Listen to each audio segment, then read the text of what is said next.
Take a look at the headlines. There has never been a worse time to buy instead of rent, according to the Wall Street Journal.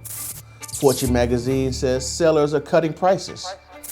The average 30-year interest rate hits 8%, according to CNBC. The Wall Street Journal says mortgage rate hit the lowest since September. And even our very own Post and Courier said Charleston area homes fell 22% during the first half of the year, but prices continually to rose by 2%.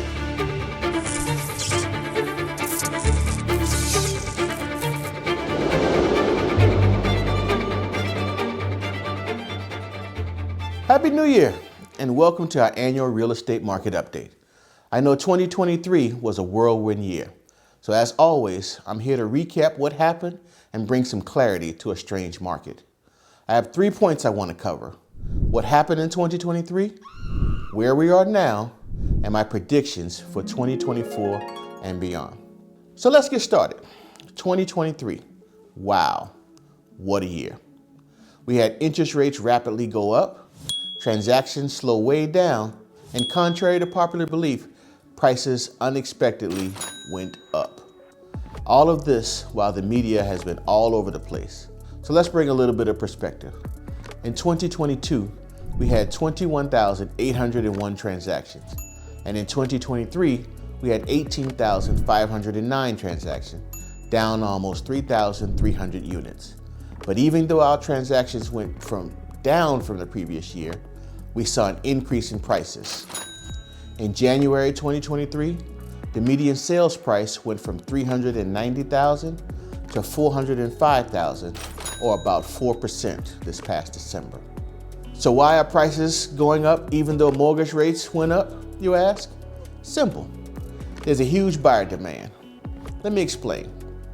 There are 72 million millennials. That's those people who range in age from 26 to 42 years old. And the average age for household formation is 26, but the average first-time homeowner starts around 35 years of age. There are 45.5 million millennials in that 26 to 35 age range. That is the largest amount of people in that space in the history of our country. That's why rents and home prices are going up. We don't have enough properties to fill this need. It all comes back to the supply and demand, and we need at least 5 million more homes to accommodate this need. This is why we are still seeing multiple offers on the lower end of our home prices. If you are buying and you are on the fence waiting on the rates to go down, let me say, now is the time to buy. Interest rate peaked at 8%, and now they're around 7.5%.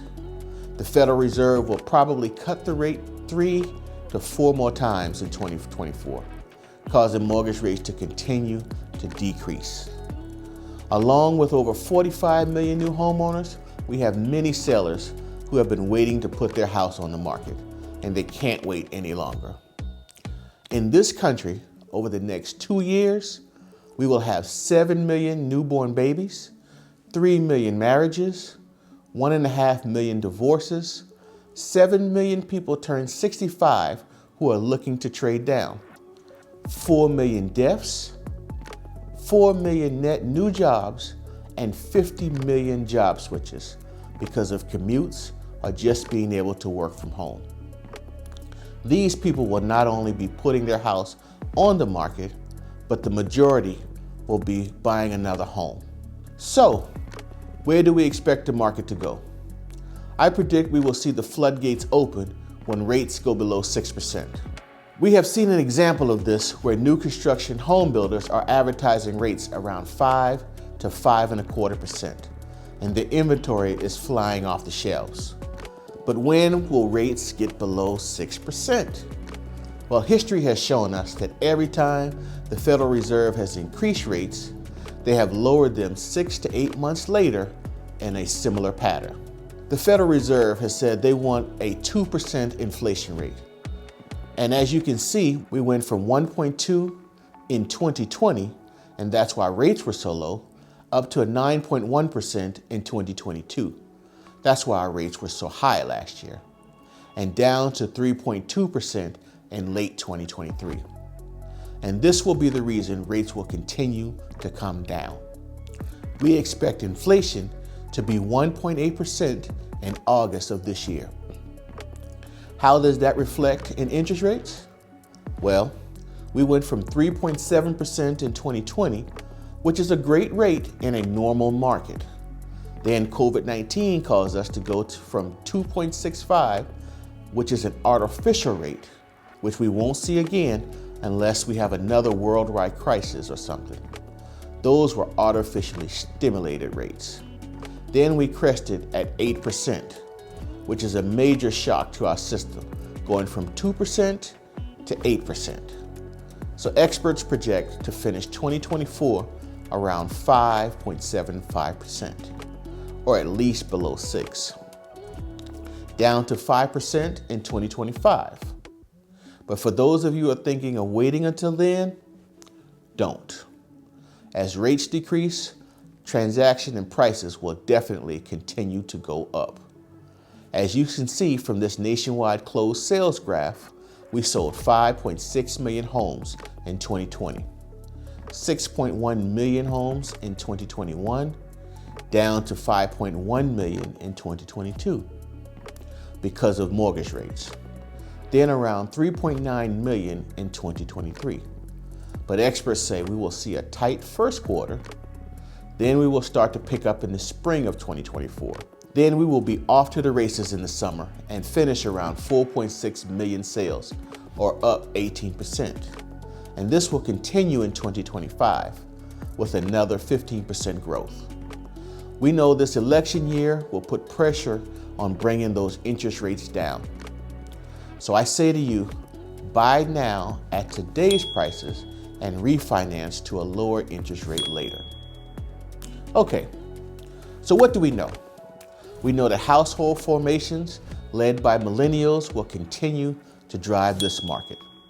And sellers who have been waiting to move will be right behind them, causing 2024 and 2025 to be phenomenal years. The demand to buy has never been higher. Add that to an unemployment rate being just above 3% means we are pretty much at full employment. And the average unemployment rate since 2000 is 6%. So we are still in a strong market. All I can say is hold on to your hat, folks. So there it is. Now you know where we have been, where we are going, and if you have any questions, please feel free to get in touch with me. And as always, I thank you for allowing me to bring your dreams home. Thank you. See you next time.